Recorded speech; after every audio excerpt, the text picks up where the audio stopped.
गौरीगंज नाम के एक गांव में राजू नाम का एक किसान रहता था। वह अपनी पत्नी सीता के साथ एक छोटी सी झोपड़ी में रहता था।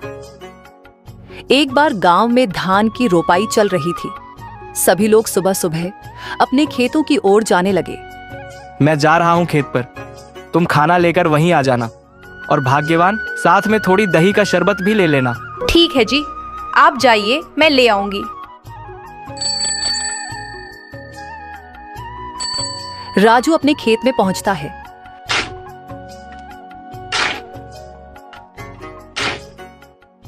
वह काम कर ही रहा होता है कि तभी खेतों में दो आदमी आते हैं। उनमें से एक आदमी छाता लेकर चल रहा था, मुखिया अमरचंद और उनका खास आदमी चंदन।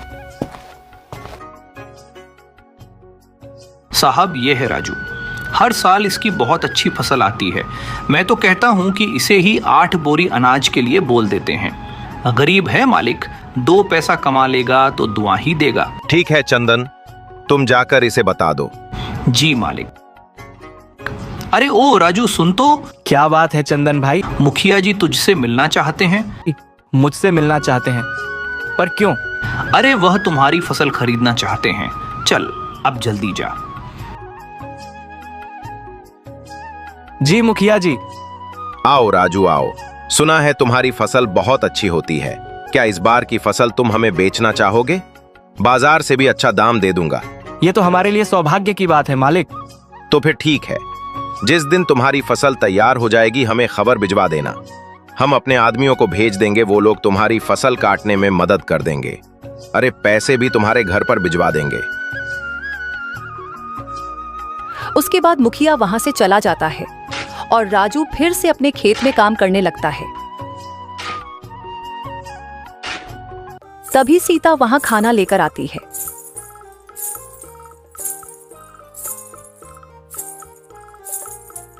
सुनिए जी, आकर खाना खा लीजिए, और हाँ, साथ में दही का शरबत भी लाई हूँ, ये लीजिए। इसके बाद राजू सीता के पास पहुंच जाता है। लाओ लाओ, बड़ी भूख लगी है।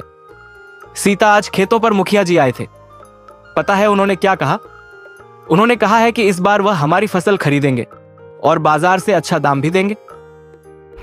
क्या कहा जी? ये तो बड़ी अच्छी बात है। ये सब भोलेनाथ की कृपा से हुआ है। अजी, मैं कहती थी ना, एक दिन सब ठीक हो जाएगा। हाँ सीता, भोलेनाथ करें ऐसा ही हो। फिर दोनों साथ में बैठकर खेतों पर ही खाना खाते हैं। सुबह से दोपहर तक काम करने के बाद राजू घर आता है। राजू घर जाकर सो गया। शाम को जब वह उठा तो बाहर के क्यारी से सब्जियां तोड़े। सीता माँ, सब्जियों को बाजार में बेचकर आता हूँ, ठीक है ना?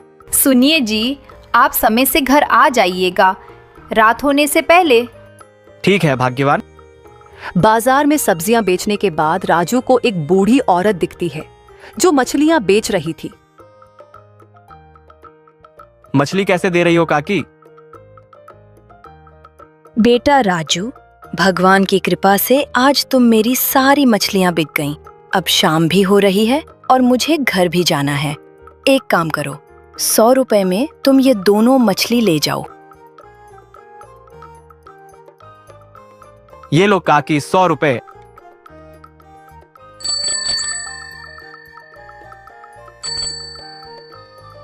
आज सीता से कहूंगा कि मछली बनाए शाम को। घर पहुंचकर राजू बोला, अरे ओ सीता, कहाँ हो? ये लो मछली लाया हूँ, आज शाम को मछली ही बनाना, बहुत मन कर रहा है। हाँ जी, ठीक है, मैं खाना बनाना शुरू करती हूँ, तब तक आप हाथ मुंह धो लीजिए, ठीक है? अरे वाह, तुम्हारा तो कोई जवाब नहीं। क्या मछली बनाई है? आह, मजा आ गया। इस तरह से कई महीने बीत गए और राजू की खेतों में सोने की तरह फसल उगाई। सीता, मैं खेत पर जा रहा हूं, मुखिया के आदमी पहुंचते ही होंगे।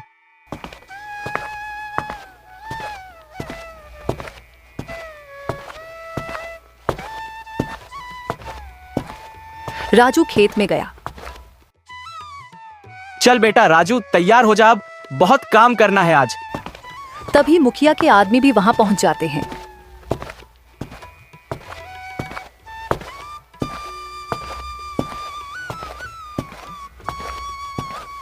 चलो जल्दी जल्दी काम पे लग जाओ साहब। मलिक ने कहा है कि सारे फसलों की कटाई करके राजू के घर पहुंचा देना। सबने मिलकर फसल काटी और 8 बोरियां तैयार कर दी। तभी वहां सीता भी आ जाती है। अरे ये क्या, इतनी जल्दी काम भी हो गया? इसलिए तो कहते हैं सीता की एकता में बाल है। जो काम मुझे अकेले करने में 2-3 दिन का समय लगता, वह काम हम 4 लोगों ने मिलकर कुछ ही घंटे में कर दिया।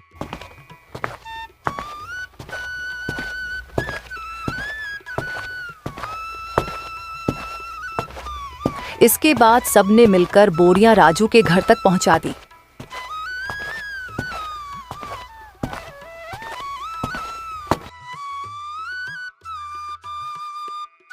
चलो भाई राजू, अब हम चलते हैं। कल हम सब आके ये बोरियां सेठ के घर ले जाएंगे।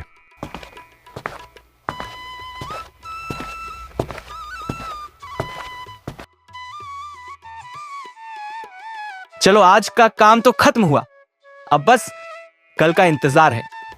उसने सारी बोरियां एक कमरे में रख दी और सोने चला गया।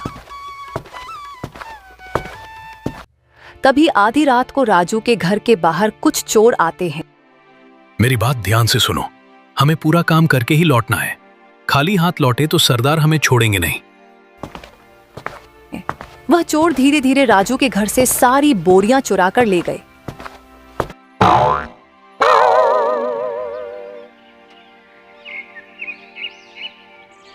अगले सुबह सीता चिल्लाने लगी।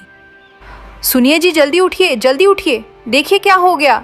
घबराकर राजू की आंख खुली। अरे सीता, क्या हो गया? क्या हुआ भाग्यवान, जो तुम इतना जोर से चिल्ला रही हो? घर में से सारी बोरियां चोरी हो गई है, अनाज की। क्या? ऐसा कैसे हो सकता है? उठकर और खुद ही देख लीजिए। हे भगवान, ऐसा कैसे हो गया? ये क्या हो गया मेरे साथ? हे भोलेनाथ, मैं तो कभी किसी का बुरा नहीं चाहा, फिर यह सब मेरे साथ ही क्यों? चिंतित होकर राजू घर के बाहर बैठ जाता है। तभी वहां मुखिया का खास आदमी चंदन आया। अरे भाई राजू, बोरियां तैयार है ना? कल रात को ही मेरे घर से सारी बोरियां चोरी हो गई। ये क्या कह रहे हो राजू? कहीं मुखिया जी गुस्सा ना हो जाए। तुम तो उनका गुस्सा जानते ही हो, लेकिन फिर भी उनसे बात तो करनी ही पड़ेगी। चलो अब मेरे साथ। राजू चंदन के साथ अमरचंद के घर गया। क्या हुआ राजू, तुम सब खाली हाथ क्यों आ रहे हो?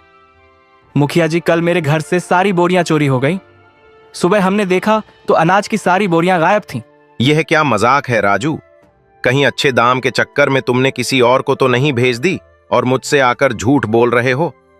नहीं नहीं मुखिया जी, एक ही गांव में रहना है, हम सबको भला झूठ बोलकर कितने दिन बच पाऊंगा? ठीक है, लेकिन अगर मुझे पता चला कि तुमने किसी और को बचा है, तब देखना मैं क्या करता हूं तुम्हारे साथ। कुछ दिन तक राजू और सीता बहुत उदास है। सब्जियां बेचकर घर में जो भी पैसे आते, राजू उन्हें बहुत संभाल कर खर्च करता था।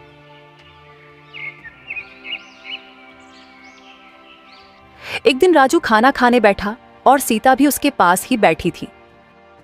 सुनिए ना, कितने दिन हो गए हमें इस तरह से सब्जियां बेचकर गुजारा करते हुए, लेकिन फिर भी हमारा घर नहीं चल पा रहा है। सिर्फ सब्जियां बेचकर हमारा गुजारा नहीं हो सकता। पहले तो हम अनाज बेचकर अपना गुजारा कर लेते थे, जिससे साल भर हमारा खर्च निकल जाता था।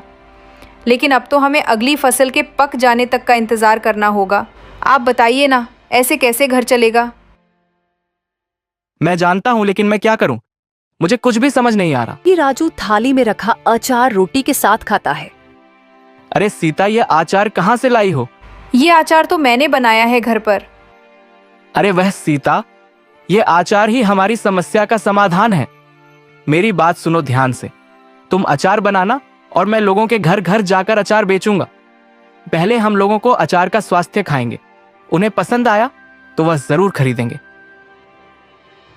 लेकिन अगर उन्हें पसंद नहीं आया तो? अरे कैसे नहीं आएगा? मेरी सीता ने जो बनाया है वह अंग्रेजी में क्या कहते हैं, फैंटास्टिक अचार बनाती हो तुम।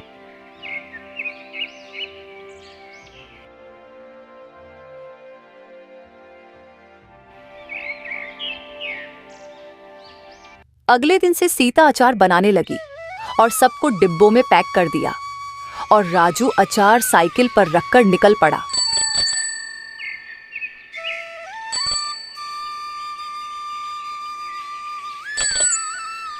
घर पर कोई है भाई? अरे आ रही हूँ। पता नहीं सुबह सुबह कौन परेशान करने आ जाता है। अरे राजू भैया, आप सुबह सुबह यहाँ कैसे आना हुआ?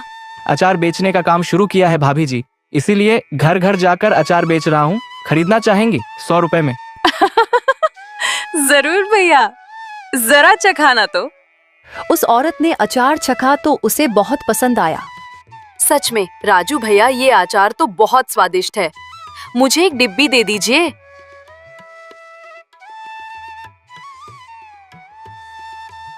ये लीजिए भैया, आपके 100 रुपए। चलता हूँ भाभी जी।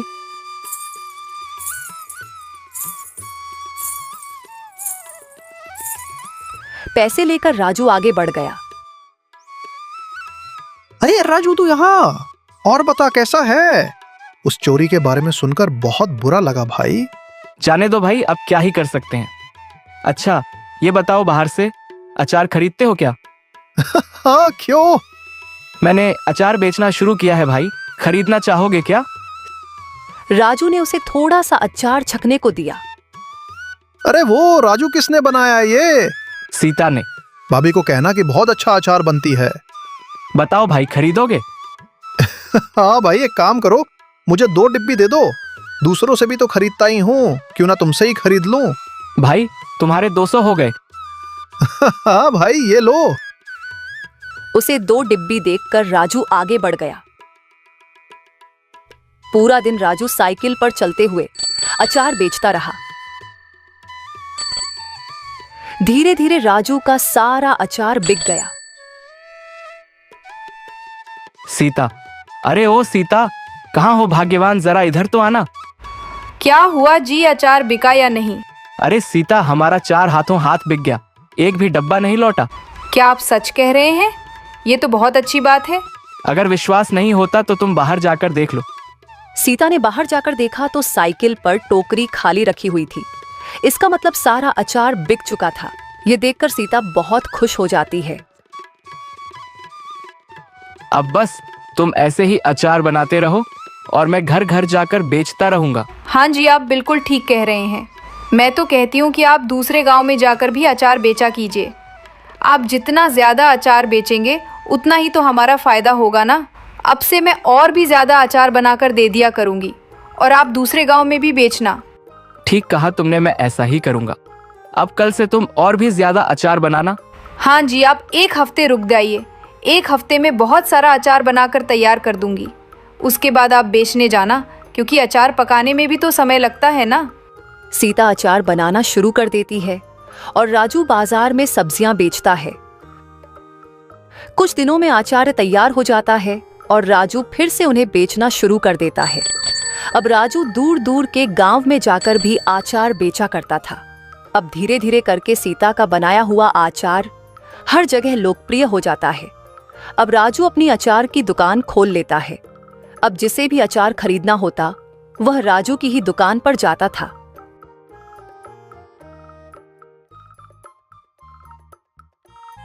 एक दिन वहां से गुजरते हुए मुखिया की नजर राजू की दुकान पर पड़ी।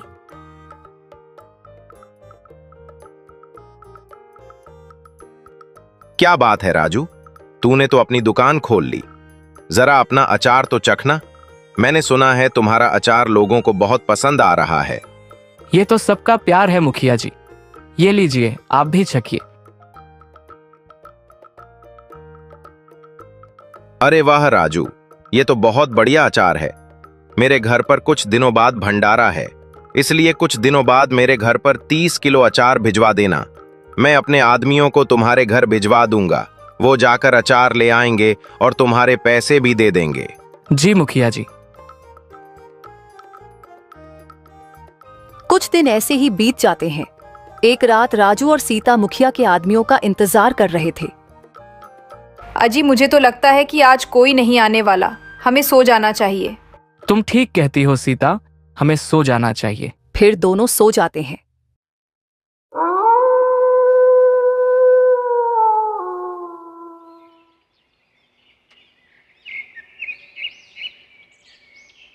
अगले दिन जब राजू और सीता उठे तो घर में फिर से चोरी हो चुकी थी। इस बार अचार की चोरी हुई थी। सुनिए जी, घर में फिर से चोरी हो गई है। किसी ने हमारा रखा हुआ सारा अचार चुरा लिया। राजू जल्दी से उठा और वहां गया जहां उसने अचार रखा था। ये सब देखकर राजू बहुत निराश हो गया।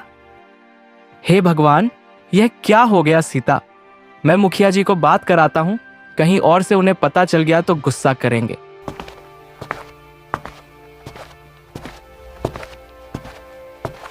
राजू मुखिया के घर गया। मुखिया जी, इस बार फिर से हमने जो आपके लिए अचार तैयार किया था वह चोरी हो गया। क्या ये हमेशा मेरे साथ ही क्यों होता है? मैं जब भी तुमसे कुछ मांगता हूं तो वो तुम्हारे घर से चोरी क्यों हो जाता है? मुझे तो लगता है तुम अपना सामान मुझे बेचना ही नहीं चाहते। ठीक है, मैं आज के बाद कोई भी सामान तुमसे खरीद लूंगा ही नहीं। जाओ। ऐसी बात नहीं है मुखिया जी, आप खुद ही सोचिए ना, मैं भला आपसे दुश्मनी क्यों मोल लूंगा? आप चिंता मत कीजिए, मैं फिर से आपके लिए 30 किलो अचार तैयार करता हूं।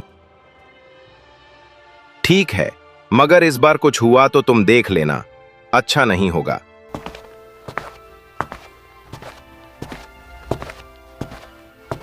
राजू अपने घर गया और चिंता में डूब गया। इस बार राजू ने ढेर सारे डिब्बों को एक साथ रखा और सोने चला गया। अचानक रात को चिल्लाने की आवाज आई। अरे ये क्या कर दिया? कोई बचाओ हमें! पानी! अरे कोई पानी दो हमें! मेरी आंखें जल रही हैं। राजू ने जाकर देखा जहां उसने अचार की डिबिया रखी थी तो सारे के सारे चोर दर्द से चिल्ला रहे थे। पानी! अरे कोई पानी दो हमें! मेरी आंखें जल रही हैं। अब आया ना मजा? तुम लोगों को तो जैसे आदत ही पड़ गई थी मेरे घर में चोरी करने की। क्या मजा आता है तुम्हें यह सब करने में? जितना दिमाग चोरी में लगते हो उसकी जगह कुछ और कर लेते ना तो अभी इज्जत की जिंदगी जी रहे होते। पर नहीं, तुम्हें तो चोरी ही करनी है। अब मिलते रहो अपने आंख। चलो बताओ, क्यों चोरी कर रहे थे? किसने कहा था तुम्हें यह सब करने को?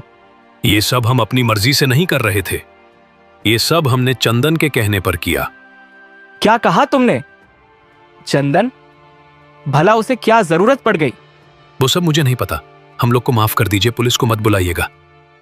ठीक है, मैं पुलिस नहीं बुलाऊंगा, लेकिन मेरी एक शर्त है। अगर तुमने गांव में फिर से चोरी की तो मैं चंदन से गवाही दिलवाकर तुम सबको जेल में डलवा दूंगा। ऐसी नौबत नहीं आएगी राजू भाई, हमें माफ कर दो।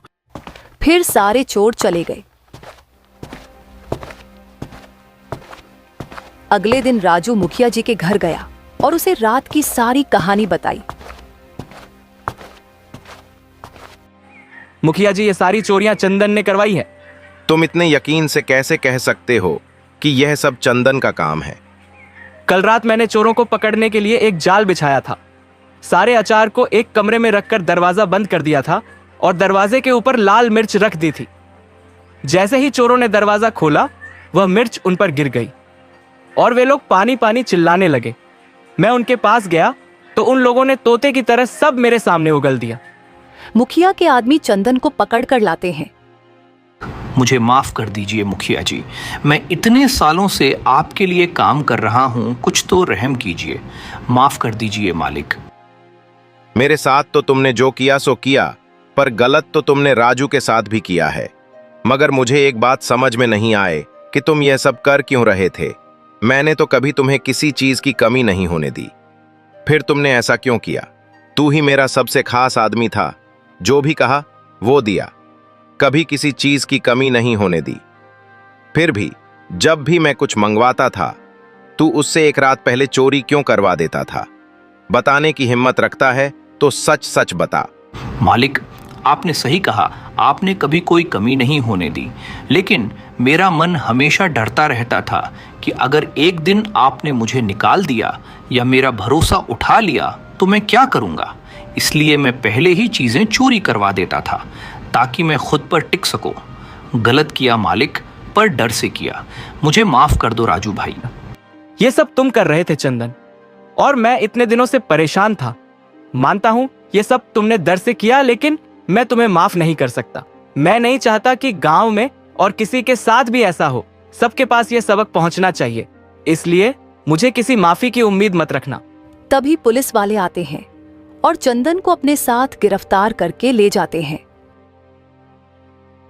भाइयों, अचार ले आओ। मुखिया के आदमी ढेर सारा अचार ले आए। यह लीजिए मुखिया जी, इस बार हमारा सामान आपके घर तक पहुंच ही गया। हाँ राजू, यह लो तुम्हारे पैसे। तुम सच में मेहनती और ईमानदार किसान हो। आपका बहुत बहुत शुक्रिया मलिक, अब मैं चलता हूँ। फिर राजू अपने घर लौट गया और इसके बाद से उसके घर कभी कोई चोरी नहीं हुई और राजू का काम भी अच्छे से चलने लगा। कई बार लोग सुरक्षा या भरोसे की कमी से गलत रास्ता चुन लेते हैं। ये कहानी यही बताती है कि विश्वास की डोरी दोनों तरफ से मजबूत होनी चाहिए और कभी-कभी वफादारी के पीछे भी डर छुपा होता है, खोने का डर। कहानी पसंद आई हो तो वीडियो को लाइक करके चैनल को सब्सक्राइब जरूर करें।